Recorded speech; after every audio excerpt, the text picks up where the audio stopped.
everybody. Thank you for having us. My name's Amy Jacobs. I'm a clinical social worker at the University of Michigan's HIV and AIDS treatment program. I use she, her pronouns, or they, them. Either is fine with me. And I am Jennifer Schwartz. I'm also a clinical social worker and therapist. I work for the Lansing Area AIDS Network in Michigan as well. I also use she or they. Our first kind of piece there, we're going to do a super light speed review of some of the academic literature related to stress and burnout, like what's happening. Looking at those definitions of things like compassion fatigue and vicarious or secondary trauma and burnout. And we're going to talk about like how they apply to you right now in your current practice. We will do a burnout assessment and you'll have an opportunity to discuss your score. We're going to try to sneak in one or two self-care practices, like actually do them together this evening, time permitting.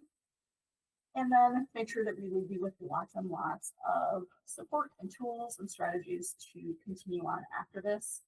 We're also going to encourage you to make your own plan and to share it with a colleague here for some accountability so that you can continue to support one another during this time. So what exactly is burnout?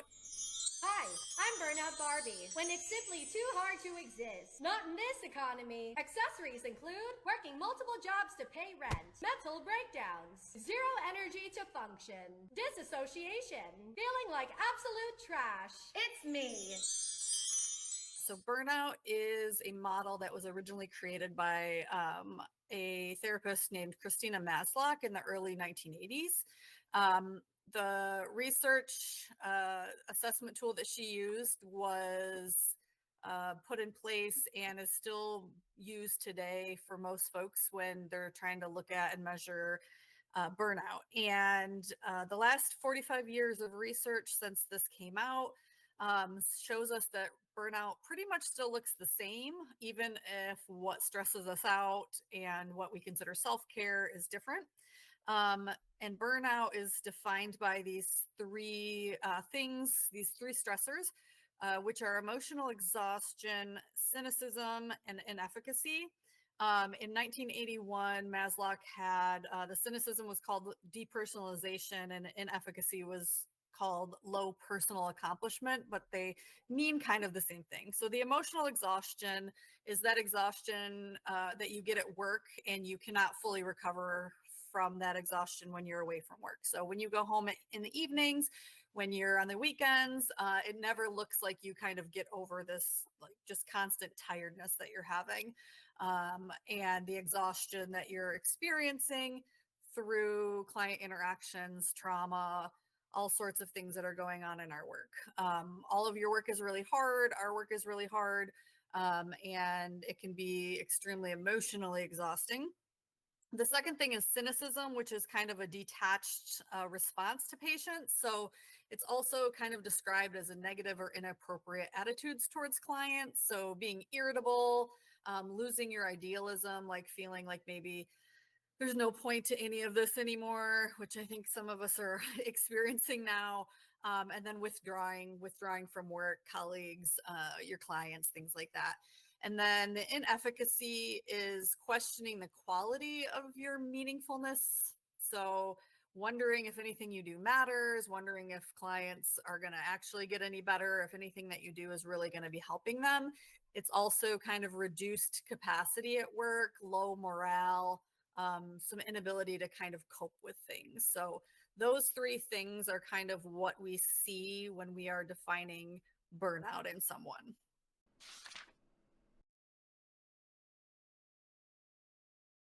One thing I really want to name that I like, I'm getting a strong vibe here, and you guys can tell me if you feel like I am missing the mark or not, that in addition to kind of that classic idea of burnout, I think there may be some other things happening here. One of which is like compassion fatigue, vicarious trauma or secondary trauma coming up for folks, that you have many clients who are going through fucked up shit in the world right now. And then they're coming to you and they're unloading some of their fucked up shit as you're checking in with them, as you're working with them in session. And it is not possible, as providers to walk away from that unscathed, right? I think I'm also hearing from this group, I'm regretting I had a slide earlier that I took out for time. I think I might also be hearing some grief from people. And all of those things show up and impact our work. Specifically when we're talking about compassion fatigue, we're talking about this emotional and physical exhaustion. It can lead to a diminished ability to empathize, like Amy mentioned before, but it can also lead to the opposite, this kind of like over identification with our patients. And that sometimes is what I see in practices where there is a lot of care, where people do show up and they do want the best things for the people that they're serving, that we get into a place where we feel like I'm the only person who can help this person. And that's so much weight when we have, a full caseload and ourselves to worry about, that it feels like too much. That vicarious trauma is kind of the transformation in the worker, you know what I mean, the professional helper, that results from kind of over empathetic engagement with people, and specifically with traumatized clients, or like as they're sharing trauma related experiences. Secondary trauma is then kind of when we gain exposure to trauma through other people, that you can only hear so many stories about the bad stuff that's happening in people's lives before it starts to show up for you as well. I don't want to belabor this by just kind of reading through the list, but all of these things, can crop up for people when this is happening. When we used to talk about burnout and self-care, it was very much in kind of this pathological model of people who are experiencing burnout are not doing enough themselves to prevent burnout. They're not doing self-care. They're not taking care of their mental health. They're not doing what they need to do to avoid getting burnt out. And this is kind of where most of our research lies. And this is kind of where most people, when they talk about burnout, are discussing self-care in terms of this is something that the individual needs to be doing for themselves. We think about a deficit-based perspective, meaning somebody's not doing a great job because they're burnt out. Self-care is this thing that we do. It's something that we achieve, and it's something that's kind of the responsibility of the individual.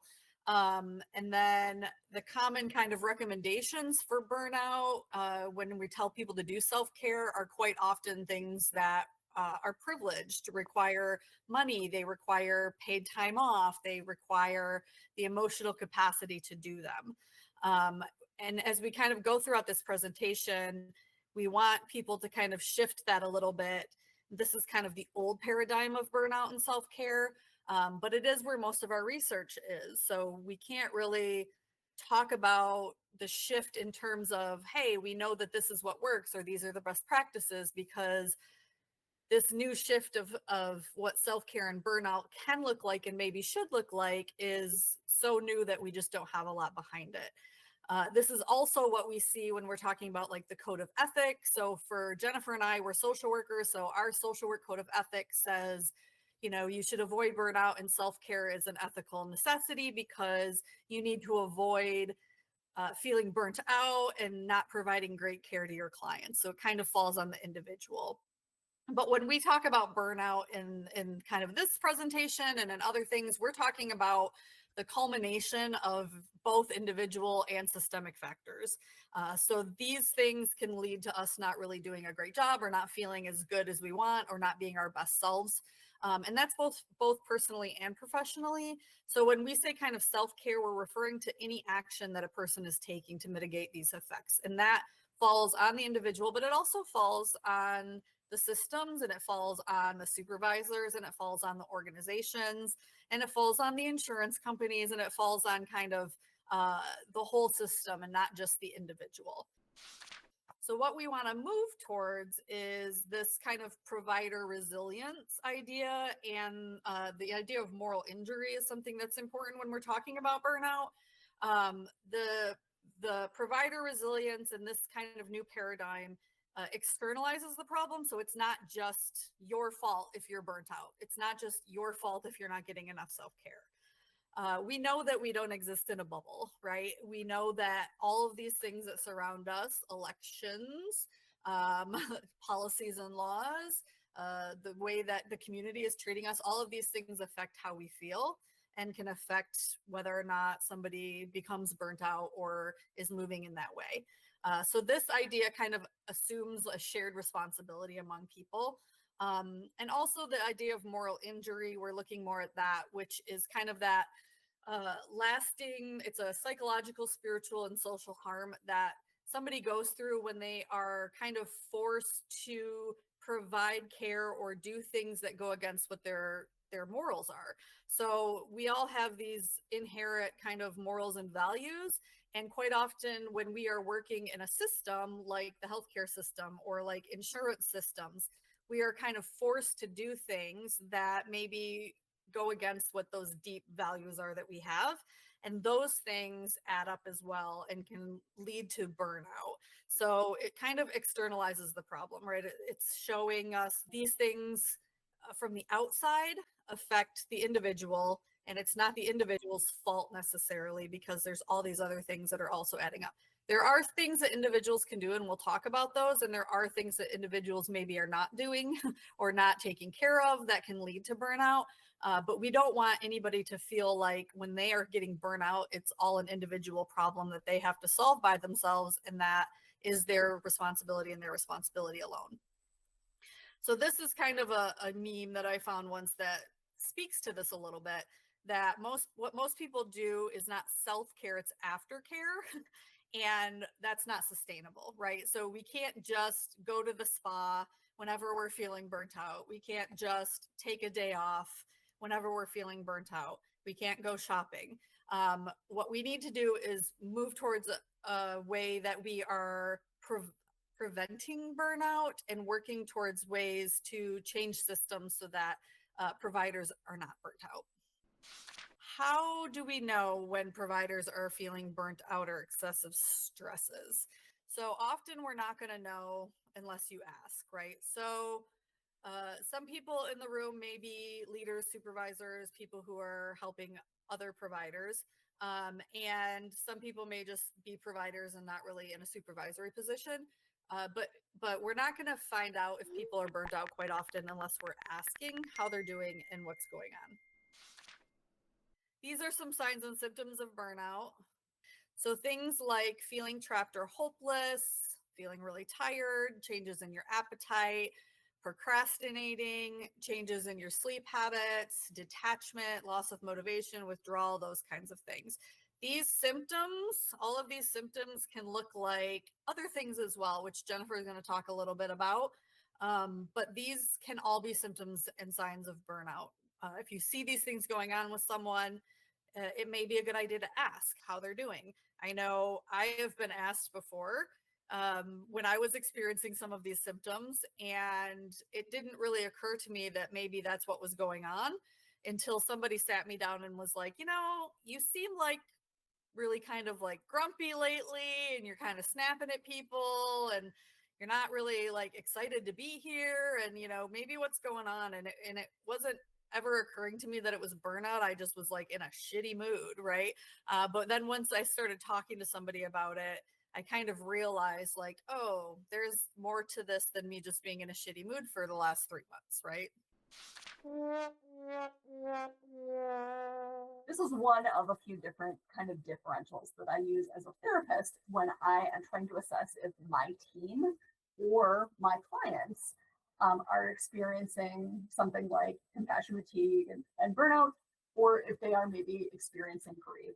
There are definitely some commonalities that you see kind of in the middle of that Venn diagram. Love a Venn diagram, and not just because they kind of look like butts, and I'm 12, but also I think it's helpful to be able to sort of pick apart like what's happening. So folks were mentioning heavy worries earlier, which I think very much are grief related. A lot of times when we think about grief, we are specifically thinking about like death and dying, but all different kinds kinds of losses represent grief. And we have physiological reactions to loss. I think there's kind of an estimation that for like around 12 months to 18 months on average, people's bodies function differently following loss, or while they are in active burnout, that our immune systems don't function as well. So we find ourselves getting sick more frequently. We're more likely to experience a heart attack or another major health concern during this period of time. Whether or not we are aware of it, like Amy shared, our body is aware of it, and it's kind of happening, right? Like throughout the system of our whole body. We really want to kind of solidify this idea that, like, while there is a professional responsibility, like all of us just as human beings in the world have to keep ourselves going, kind of have to keep the lights on in here all day long, right? Organizations, I mean, like Harmonic Speech, get involved in this, you know, have a vested interest in self-care because they want to be able to continue helping as many people as possible. They want to support their staff and see them thrive. We literally see higher costs of doing business and poorer outcomes wherein people are experiencing a lot of self-care. So we have higher rates of unscheduled absences. Like our staff doesn't feel well enough to serve other people. We have more employee turnover. Sometimes I think it is like shocking when I have talked in larger health systems to management where they treat people sort of in a disposable way, and they say things like, oh, we'll just hire another social worker or whatever. And I think, how much does it cost for you to advertise, to involve your HR team in scheduling interviews with multiple people and go through the training and whatever? So big organizations are burning through their resources that they could be using to serve clients by not adequately addressing this stuff for the people they employ. And that's one reason that we're really here with you today, that we're really glad to be here today. Also, when providers are burnt out, it affects the clients directly in ways that can be dangerous. So social workers, and maybe you all are not doing medical patient care, but in hospital systems and in healthcare centers, when employees and providers are burnt out, there's a higher risk of medical errors happening. There's lower patient satisfaction happening. And the other thing to remember is that when one person is burnt out, it's contagious, right? So if you are working directly with other colleagues and you're burnt out, that shit rubs off, right? So keeping all your employees happy and healthy and thriving is good for everybody. When you have one bad seed, it kind of can create discord with everyone. So we want to keep everybody on the team feeling good, feeling happy about what they're doing, feeling satisfied in their work. Managing burnout is everybody's responsibility and not just the individual person. Sometimes it's not new, and sometimes it's not only work, but sometimes we have other concerns. Like, I'm a human being who's pretty open about having ADHD, and having a seasonal pattern kind of to that winter is sucky for me all the way around. So when I get like kind of burnt out at work, plus it's the season where my body just feels shitty anyway, it's like just a shit sandwich is really what just that's it.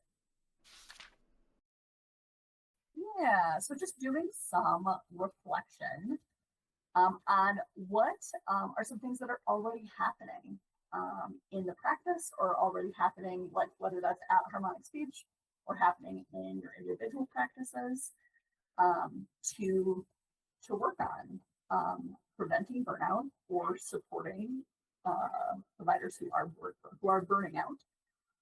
And how is that going? My supervisor is Tallulah, and they put this on for us. So Thank you, Tallulah.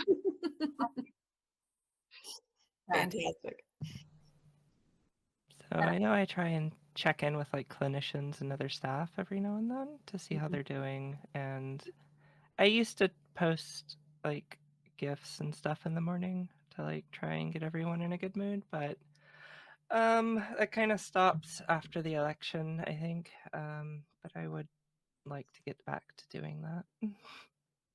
Yeah, I think that put a wrench in everybody's stuff. I'm sorry, Zoe, I interrupted. Go ahead. I just said I loved those gifts that Fiona was sending. And like those little things I think can make a huge difference, right? I know for me, something like a funny little gif or a joke. I have a colleague who like makes up really cheesy jokes a lot of the time, and so he'll say something like ridiculous and cheesy, and it's just like that makes me happy to work with somebody who, you know, is just goofy and silly and isn't afraid to do that. And so just those little things can really add up for folks and help with morale, I think. Gifts are great. I love a GIF.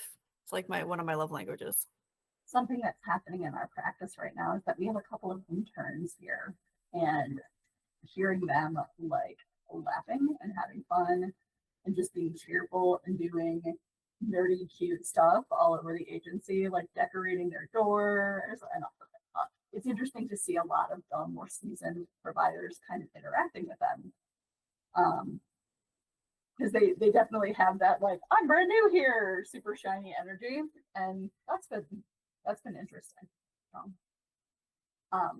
I love hearing, that you were really kind of doing something to invest in your community. And even though it felt like a silly thing or a small thing, that it had a positive impact on other people. Definitely, Tallulah organizing this is a part of that.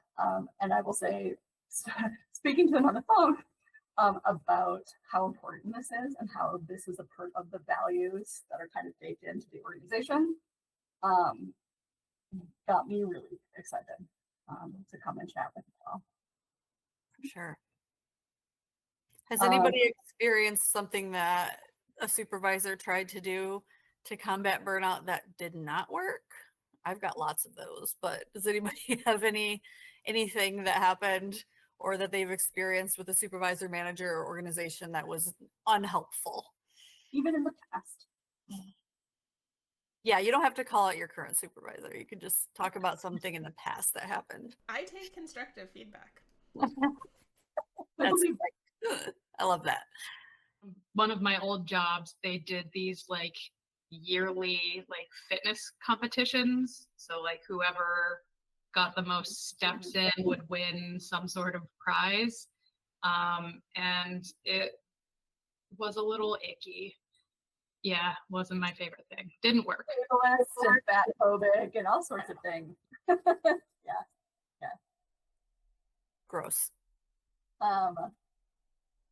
Amy always mentions like the pizza party trope, right? That people are like, please help us, we are dying. And like big hospital organizations are like, staff pizza party. And you're like, this is not helpful. So yeah, there's a lot of unhelpful things that I think happened.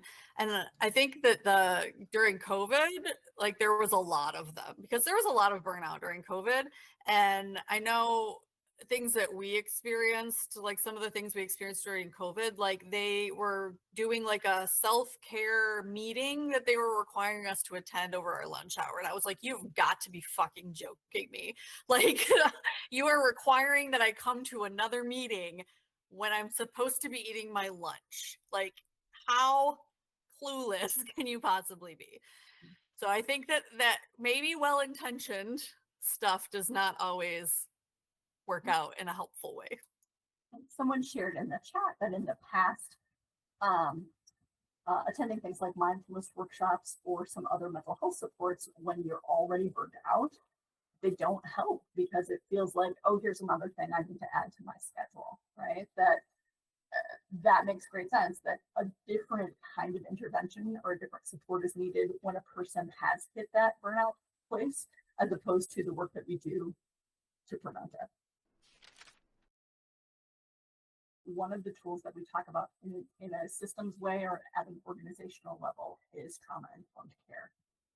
Regardless of the type of service that you are providing, trauma-informed care can be applied as an evidence-based model to raise awareness about trauma in our clients when they are coming to us, and also to kind of prevent additional trauma to clients and to staff. There are a lot of peer support activities that happen there. It is a very ongoing process. They talk a lot about like the entire system has to be invested in trauma-informed care. And they say from like janitorial staff to the CEO, everyone has to attend those trainings and be real and be present in them and be vulnerable. And it's very challenging to kind of affect this. But the more open we can be about this, I think that kind of openness and vulnerability really helps to drive out the shame that people experience about feeling burnt out or struggling at work or asking for help. And that's, again, one of the goals here in being with you today. Another comment in the chat box that someone had a past employer do the pizza party thing. For one of them, it worked well, and for another, it was like, it was not so good. But for the one that did it well, it was accompanied by an actual break. And that's good to know. So, although we can affect policies and we can affect organizations and we can encourage and speak up, the most control we have is for ourselves. So even though we would like to recognize and we want to make sure that folks know that this is something that everybody is responsible for, we have kind of the most control and the most power over what we do ourselves and how we take care of ourselves. So we do want to like just talk a little bit about self-care and things that we can do. This is tools and tips and things like that are important. So what does self-care look like? So I don't know if anybody else watched the show, but this is from Parks and Rec. And every year, Donna and, oh my gosh, what's his name? Who knows his name? I forget. Aziz Ansari's character. Yeah. Does anybody remember his name on the show? Tom. Hatter. So they would have their treat yourself day where they would go out and they would go shopping and they would get mimosas and they would get pedicures and manicures and these kinds of things. And so this is kind of when people talk about self-care, that this is what kind of pops into people's heads, right? So I'm having a self-care day. People are going to make assumptions that you're going shopping, that you're going to the spa, that you're doing, mental health stuff, that you're taking a little trip or whatever. And so I'm hiding in my bed and eating snacks. That's what I'm doing. Yeah, eating snacks. One of my favorites.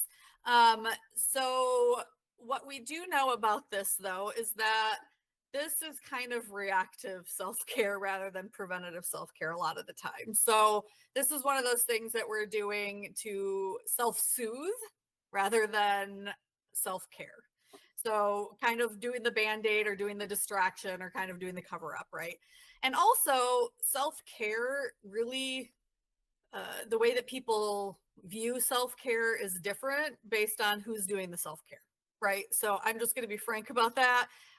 If Jennifer or I said, oh, I'm taking a self-care day, and we posted on Facebook that we're taking a self-care day, people would say things like, oh, good for you. That's so great. Everybody needs that, da, da, da, da, da. If somebody who maybe is a person of color who works a minimum wage job, who maybe is working 2 jobs, posts on Facebook they're taking a self-care day, people are probably going to react to that differently. Maybe their friends are going to be like, great, good for you, but society as a whole is going to look at these things very differently, right?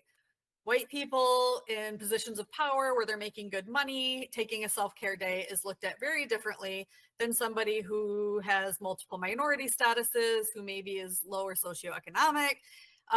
status and is working, minimum wage jobs or things like that. One of them is looked at as like, oh, good for you, you're doing this great thing. Another person can be looked at as lazy, as you should be working, no wonder you can't pay your bills kind of stuff. So you all know, I am sure, that politics and identities and all this stuff, none of this stuff exists in a bubble, and it's all interrelated.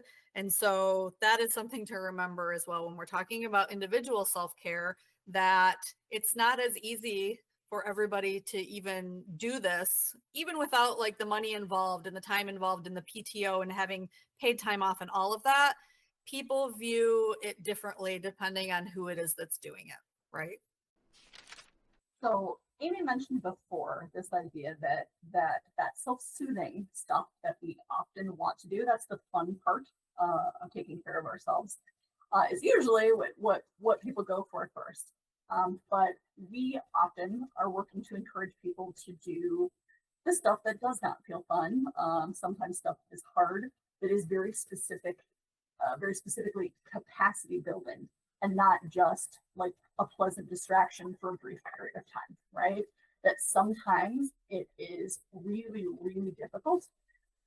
And I tell my staff that it's not an option, that like there is a period of time for which you can go without engaging in self-care and self-maintenance, but it's not sustainable. You will burn out. That if you want to continue on in your career, this is something that you must do.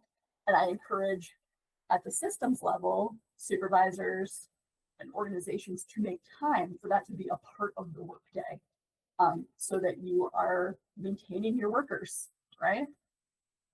It looks different for every person. Sometimes it's fun, sometimes it's social, but it looks different for different people over their lifespan. What used to work for you, like maybe you loved, I don't know, running or something, can't relate, loved running at one point in your life, but now that's not doing it for you anymore. Now you have to find something else. We also really like to emphasize this idea that taking time away from work, from the other relationships that you have, other responsibilities and obligations that you have, is not selfish. It is a part of the maintenance that you must do to maintain those relationships and maintain yourself as a working individual. It also is not a substitute for therapy. Self-care can do a lot for people, but if there is a bigger problem, something underlying, something chemical, physiological, something that is environmental, abuse or neglect, things like that, that must be addressed. That self-care is not going to adequately address those concerns. Okay, so caring for myself is not self-indulgence. It is self-preservation, and that is an act of political warfare. One of the things that Audre Lorde spoke about was self-care, and part of her idea of self-care was very much about community and not just about the individual as well. So caring for the community as a whole, working towards supporting each other. And this is the community. This could be your work community, but it could also be your other communities, your community of faith, your communities of identities. But this idea of caring for yourself is political warfare, because we are in a system that wants to exploit us and basically work us until, we're dying. And so taking care of yourself is an act of political warfare. And in the current political environment, we need political warfare. In the chat, Sean shared that even while doing it, self-care can be less effective because of like stuff like second guessing yourself, judging yourself about not being productive enough, even when you know kind of like logically, hey, I have to do this stuff, that we can kind of harm ourselves that way too. I think one of the things that I like about what Amy just shared, kind of Audre Lorde's perspective on this, is that it really is focused on the community. that for many of us, thinking about maintaining ourselves feels wrong.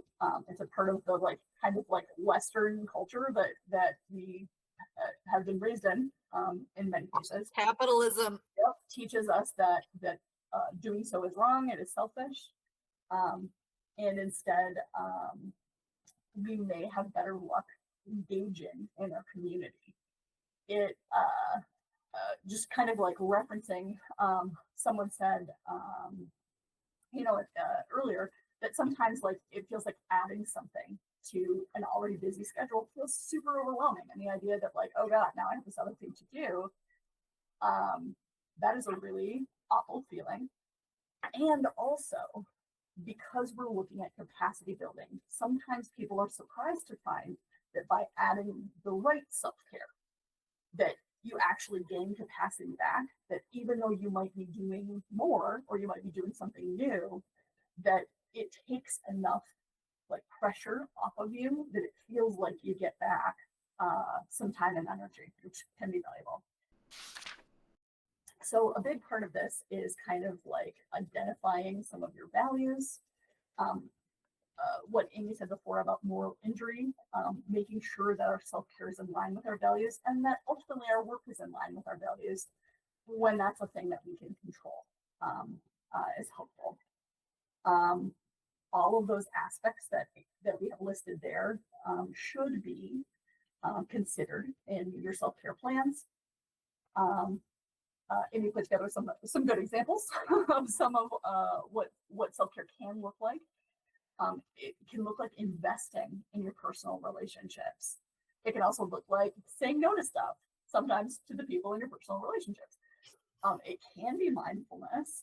There are some specific interventions that are like mindfulness-based stress reduction that have been studied as a part of self-care, but that is not the only kind of self-care that we do. I am a huge fan of somatic work, stuff that like if your brain is too busy to kind of get out of your own way, that you're noticing, like Sean mentioned, judgmental thoughts popping up, that maybe we start with your body and eventually your brain will follow. So I love engaging people in movement, somatic work, therapy. Getting an adequate rest is like so foundational to just your daily well-being. It's huge. And then also we love the idea of community engagement. So having a specific accountability partner, your work spouse, your work wife, your work husband, or a supervisor or mentor that you trust. So there's some things that providers can do. So things that you can do yourself. Use PTO for breaks and vacation. I know that when I used to work in skilled nursing facilities, my supervisor would not be happy with me when she found out that I was working in other skilled nursing facilities, PRN, on the days that I was taking off from work. I think that having enough financial resources to be able to afford to take vacation was an issue at that time, and having a job that pays enough definitely contributes to being able to take those days off so that you are able to have self-care because you're not always going and going. Focus on family and friends. Delegate work to others. Seek out therapy or support. Start or return to a hobby you enjoy. Be kind to self and others. In the groups that we run, we ask our clients to be kind to themselves, to speak to themselves how they would speak to a friend. And we find that it makes it a lot easier to do the work if you're not constantly saying things that are unhelpful to yourself. And I think that really should apply to us as therapists as well. Set boundaries. When I first started my private practice, I spoke with a lot of mental health professionals who had schedules that ranged from seeing 20 to 30 clients a week, and I've really tried to keep to that with my private practice because of how similar gender affirming voice care is to those types of mental health work in the perspective of providing a lot of emotional support and helping guide clients through this really difficult work. And even in that context of trying to keep the caseload smaller than a typical SLP caseload, my clinicians still face the risk of burnout, especially in the current political context. And so I've had more of my clinicians setting boundaries, letting me know when they're able to take clients, how many clients they're able to see, what their capacity is. And that's really helpful because of how important it is to maintain the ability to do this work long term, not just short term in the immediate moment help clients. There are other ways that setting boundaries that can be helpful. I know for me, I'm now lucky that I have a space that is separate from my bedroom that my office is in. And when I did not, and I was like many of us early pandemic operating out of my bedroom, that was a very different environment. It was a lot harder to set even physical space boundaries between work and home life, and therefore I really had a lot of bleed, and I didn't have good boundaries with when I was working and was when I wasn't. And now that I can leave and go away and have an office, then I'm able to say, okay, I'm not actually going to work this day, and then successfully mostly not work, which has been really good. Eat health promoting foods, attend to your needs before it's an emergency. Get involved with changing policies and practices at your organization. Volunteer or mentor. Adjust your schedule. Make a list of referrals for clients. It's helpful and it's necessary. It helps them to move through the work more easily when they like you and they trust you. But also sometimes they show up with an agenda that is not about the work. And so kind of discerning like what can we manage in this session, and like what is the, hey, because you are an awesome client and I really, really care about you, I want to make sure you get the help you really need. Let me put this list of resources in your hands so that you don't have to worry about this thing anymore, and we can concentrate on your original goal, the thing that brought you here, right? And then other things like we can't save everybody. Sometimes there's people that it doesn't matter what you do for them, they're going to have a hard time. Don't work harder than them. Sometimes doing the bare minimum is okay. Like sometimes you don't have to go above and beyond all the time. Sometimes you can just do what you have to do and leave for the day, and that's okay. Advocating for yourself and your colleagues. Use humor. Work is so much more fun when you're having a good time with your colleagues and even with your clients. Own your shit and manage your business, meaning like take care of your shit at home because that stuff rolls over into your job and rolls over into your patient care as well. Get supervision if you can, and take breaks in your lunch, and do your best to leave your work at work. We're going to move into a couple of exercises that I like to use with my own clients that I want to tell you about. So one tool that I use frequently is what we call bicameral movement. Back in the way back before I was a therapist, I was an opera singer. I went to school and trained to be an opera singer.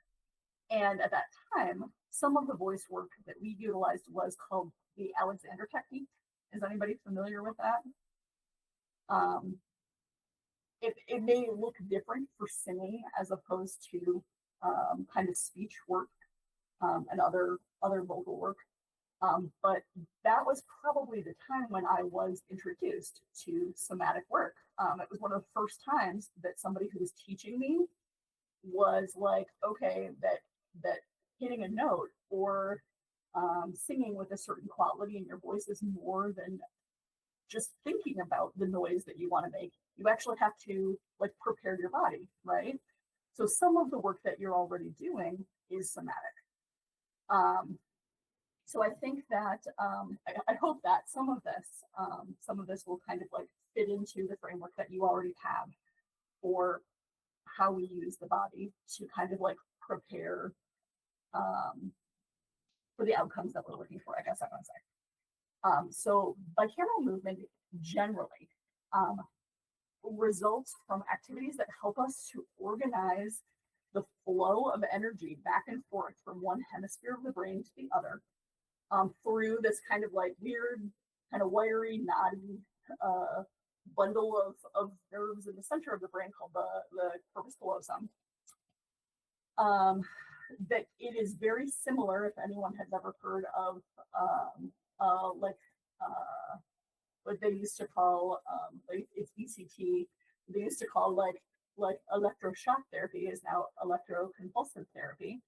ECT is done at a very low level so that it is not intended to be harmful or painful to the client, unlike, you know, some of the associations that we've had with it in the past.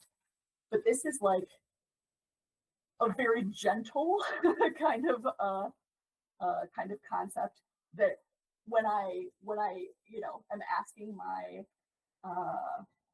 my brain to like raise one hand, that and then the other back and forth like this, it's having to direct energy back and forth between the hemispheres of my brain. So that it moves energy very close to a region of the brain that we refer to as the midbrain, that generally is responsible for emotions and all of our sensory processing. So anything you see or smell or touch or taste, and then also the amygdala, the part of our brain that is responsible for kind of sounding the alarm when danger is occurring. So having all of that kind of energy moving back and forth tends to have a really soothing effect on the brain and the body. And I say this like even for neurodivergent brains, it's one of my favorite interventions because it's very effective. I also am a practitioner of another kind of therapy that is called EMDR, or eye movement desensitization and reprocessing therapy. That utilizes the same bicameral movement, and the goal there is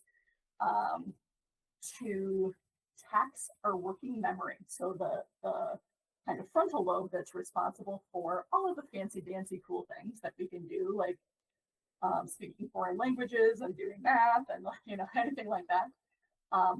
We are keeping that part of the brain working very hard while we are thinking about the things that cause us distress. And what we have found is that your brain struggles, just like everybody else, your brain struggles to do two things well at once. So it's really difficult for your brain to kind of like fully experience distress or fully experience sadness or grief or whatever's happening if it's also very busy doing an activity at the same time. That allows us to expose ourselves very gently to a distressing idea, and over time reduce our level of distress and come to tolerate it. You know what I mean? It's still like, ick, I didn't like that thought, but it doesn't send me into like panic, if that makes sense, right? In particular, there is a type of EMDR that's called critical incident desensitization that is used frequently by first responders. So folks who are like seeing folks, you know, who've been in terrible car accidents and are in pain or have been attacked or anything like that. I mean, you know, seeing terrible things all day. The way they prevent themselves from burning out or becoming very, very traumatized is utilizing this particular tool. I tell people it's safe to use. It's safe to do on yourself. You can do it in a group and you can do it with other people, but you can also do it on yourself, as long as it does not increase your feeling of distress. So some examples of bicameral movement, the tools that I teach clients in therapy look like this thing. We call it a butterfly hug. We teach children to do this sometimes, this kind of tapping. And so again, it's activating the two different hemispheres of my brain.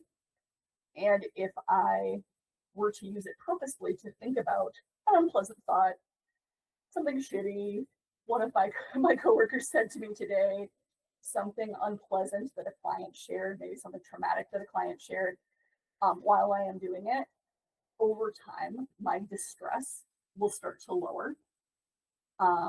And that is so one tool. So you can also do it on if you don't like the way it feels. Sometimes I have folks who are like, oh, I don't like this up on my chest. You can also do it on your kneecaps.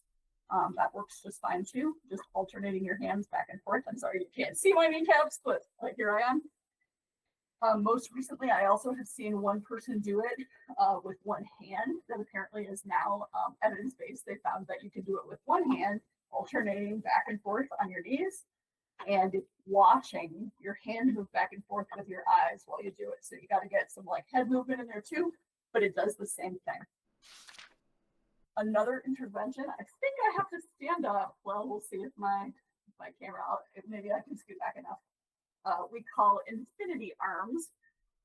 Also looks kind of silly to folks when you first do it. So I'm going to have you start with one arm. I encourage you to try your dominant arm first.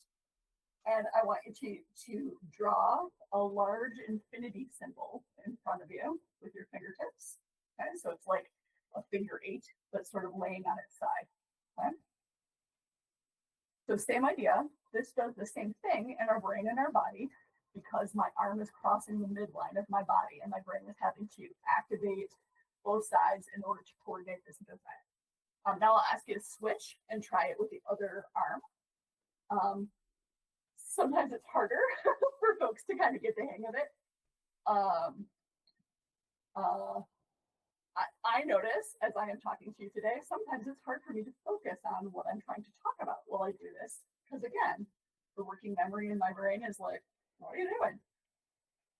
The last one is I'll ask you to do both at the same time. It's really hard. It's hard for me. It looks like this. Okay. But it looks silly, but sometimes you will see people at crime scenes or sitting in traffic accidents, and you'll see the paramedics having them do this with their arms. And what they're trying to do, very literally, is to prevent the onset of lasting trauma, like PTSD in the brain. They do it a lot, even with kids, little babies. They'll like hold up some keys and jingle them and have the kiddo watch the keys as I move them back and forth. Same thing. We're just preventing the brain from sort of locking into that trauma. The last tool that I want to share with you is one. It's the CID app for use on a smartphone.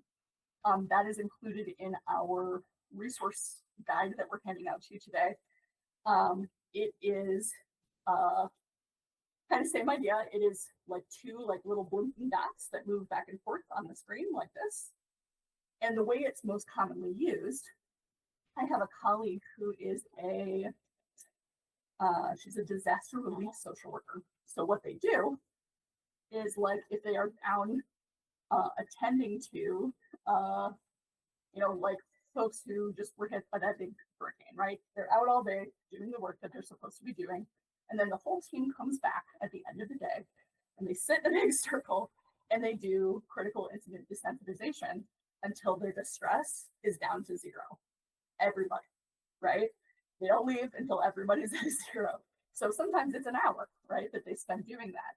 But that is the time investment that they have to make as a part of their workday to be able to be effective at their work and to prevent themselves from becoming too traumatized to go out again the next day and keep doing this and keep doing this. Because you see awful stuff while you're out there, people who are hurt and scared and many other things. There are a ton of activities that provide bicameral movement. Anything that involves crossing the midline of your body with your arms, so walking, hiking, biking, swimming, anything like that, we'll do it. If you already do those things, awesome. You get to do more of those things. Those are really, really good for you. Again, it feels like, oh, I have to add this thing to my day. Now I have to go for a walk. Geez. But even going for a 15-minute walk between the end of your workday before you get home tends to have a huge impact on kind of mood and our capacity for emotional regulation. So I really, really recommend it. I have a thought that I just downloaded that app real quick, even though I know you've told me about it like 8 times. And the first exercise is like, tap the screen when the ball changes. And I'm like, oh my God. And I was like stressing out trying to do it. So I don't know if that's the best option for me. Yeah, it is very much, it kind of feels to me kind of gamified. And so it works sometimes with kids. It does exactly that. It feels a little stressful while you're watching it. And I say it is very, very difficult to hold in your mind the distressing image or the anxious thought, whatever it is that you're working with, and you're like doing this on the screen at the same time. Our brains are just not built that way. So it's meant to be a challenge. It's meant to feel almost like a little overwhelming when we first do it, but you'll find that over time, generally the distress comes down. It's not always possible to get it to absolute zero for folks that, like, in reality, we're like living in some unprecedented fucked up times. So, we know that there are challenging things happening in the world all of the time, but your ability to maintain yourself is necessary, right? Like, I don't know, before I get all like, queer people are precious. That is how I feel about it. Like, all of us like deserve care and support and like a sustainable life and sustainable practice. I will also say one other aspect of this work that I really like, especially something that involves like your lower body, like walking or swimming or biking, has the added benefit of engaging with your vagus nerve in your guts. And so anything where you're like moving your lower limbs like up against the body kind of thing, like riding a bicycle, helps to sort of gently massage our vagus nerve, which seems to have a really soothing effect on people. There's a lot of science behind that, and I think they're continuing to explore all of the cool things that our vagal nerve can do. But this is just one thing. Emotional regulation is one thing. Here is a QR code that you can go to get to this massive trove of resources for self-care and preventing burnout that they have fabulously provided for everybody to use to help in our super, super important attempt to take care of ourselves so that we can take care of our clients. Thank you for the work you do also. Yeah, you definitely change clients' lives, because I hear about it after they do speech work, and then they come and tell me how good it feels. Yeah. Amy and Jennifer were so amazing. If you have any comments or questions, please email either of them. Here are their emails, or there's also a QR code if you want to give direct anonymous feedback. And if you want to have resources to train your own voice or to help other people find voices they love, please reach out, harmonicspeech.com. I'm Tallulah, and I'd love to talk to you about our voice work and see how we can help you find a voice you love.